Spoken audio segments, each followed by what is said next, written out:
Bonjour à toi, c'est Muriel. Aujourd'hui, on va parler de la suite de la vidéo que j'ai déjà faite il y a quelques temps par rapport à désensibiliser les chevaux qui ont tendance à avoir peur, les jeunes chevaux ou même des chevaux qui ont déjà un certain âge mais qui restent avec certaines peurs. Et donc aujourd'hui, j'avais promis de montrer en promenade comment gérer les stress du cheval. Donc pour promener ton cheval quand tu sais qu'il n'est pas facile à la main et qu'il y a du travail à faire pour qu'il soit plus sage et plus respectueux, et que donc tu le promènes en extérieur en toute sécurité, parce que vraiment c'est essentiel. Il faut l'habituer au début. Tu prends le licol, là, Paisley est en train de manger, mais il a un licol éthologique. Je te conseille fortement d'en avoir un, parce que si ton cheval est compliqué, avec un gros licol en nylon, ça va être compliqué de lui faire comprendre quand il ne peut pas faire certaines choses. Et s'il part et qu'il a tendance à avoir peur et qu'il veut partir, ton gros licol en nylon ne va pas faire grand-chose. Donc un licol éthologique, une corde quand même assez longue, et alors, par précaution, tu prends ton bâton de carotte. Et moi, j'ai enlevé la cordelette, comme ça je ne me casse pas la tête, il y a toujours une cordelette, je l'enlève pour aller promener, comme ça elle ne me gêne pas. Et donc je vais aller promener Paisley à l'extérieur. Alors quand on se promène en extérieur, voilà, on risque de rencontrer des voitures. Tu vois juste là, il y en a une qui arrive.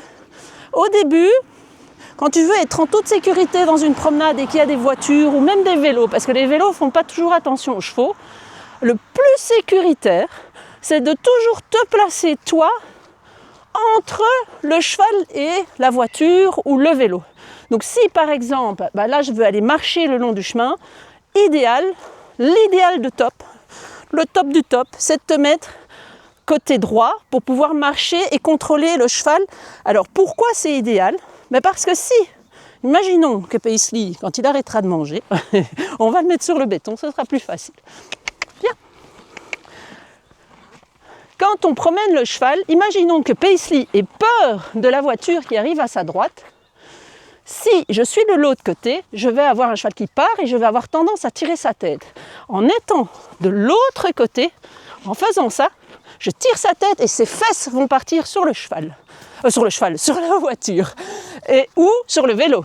Et donc tu le mets en difficulté. D'abord, tu risques d'avoir un problème ou un accident, mais en plus, comme tu le tournes et que ses fesses vont se retrouver dos à la voiture ou au vélo, ce qui va se passer, c'est qu'il ne voit plus rien là derrière. Et donc la peur, elle va être amplifiée. Donc voilà, pour ta sécurité, la sienne, et surtout contrôler la peur, il vaut mieux te mettre entre l'objet et qui fait peur, voiture, vélo, poussette d'enfant, ça c'est des choses qui font toujours peur, du côté, donc de ton côté. Comme ça, si mon cheval a peur, le premier réflexe qu'il va faire, va partir en avant, je contrôle le démarrage en avant, et voilà, éventuellement ses fesses partent de l'autre côté, mais ça c'est pas grave, parce qu'au moins ça va pas dans l'objet qui fait peur. Donc là je vais marcher Paisley, et on est toujours avec les mêmes techniques que j'ai déjà expliquées.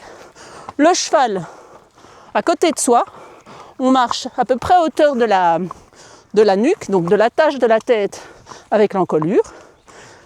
Mon reste de corde dans ma main externe par rapport au cheval, et je marche tranquillement avec mon cheval. J'ai mon bâton de carotte. Alors pourquoi? Parce qu'imaginons que Paisley ait très très peur de quelque chose qui arrive derrière. Je vais pouvoir, comme je l'ai déjà dit, Paisley appelle sa copine. Je vais pouvoir, comme je l'ai déjà dit, faire un mur devant lui et l'empêcher d'avancer. Là, il y a une voiture qui arrive, donc je vais me mettre sur le côté. Voilà, exemple parfait. Je stoppe Paisley avec mon bâton. Je peux le laisser manger tant qu'il ne me promène pas quand il mange. Et alors, si tu tournes, la caméra va se tourner. Si tu regardes là, il y a un gros bloc bleu, un container bleu. Au début, Paisley en avait très très peur. Et donc évidemment, il arrivait, et c'est ça qu'il faut apprendre à gérer, il arrivait au container, et quand il arrivait au container, en fait, il ne voulait plus y aller, parce qu'il avait peur de ce qu'il y avait devant lui. Donc mon bâton faisait le mur devant pour l'empêcher de me dépasser et surtout de me marcher sur les orteils. Et ensuite, quand il arrivait au niveau du container, qu'il avait passé le container se retrouvait dans son dos, le container se retrouvait dans son dos et alors, du coup, il en avait peur parce qu'il était derrière. Et du coup, de nouveau, je devais l'empêcher de me pousser pour s'éloigner de cette chose qui lui fait peur.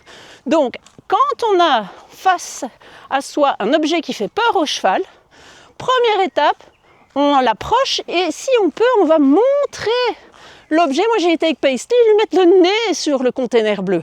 J'ai été jusque-là et je l'ai touché et je lui ai donné, j'avais des bonbons à ce moment-là, je lui ai donné des bonbons pour qu'il se rende compte que la chose là, c'est pas grave. Alors quand on n'a pas de bonbons, on utilise sa main, on caresse.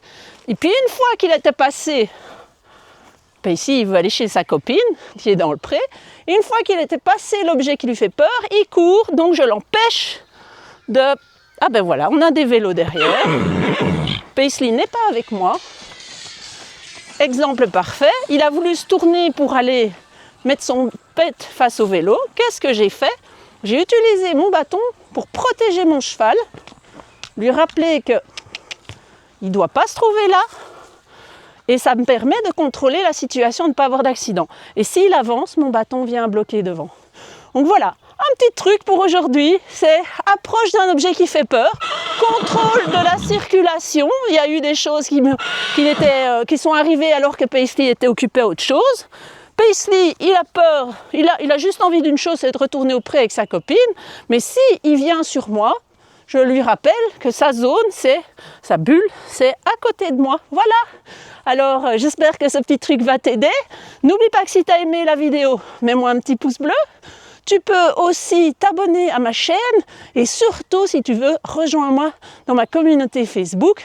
J'ai aussi, si tu as vraiment besoin d'aide, le moyen que je t'aide par une petite vidéo que tu m'enverras, ça s'appelle Check and Ride. Je t'analyse la vidéo, je te dis quoi faire. Le lien est ici dans la description. Voilà, à bientôt!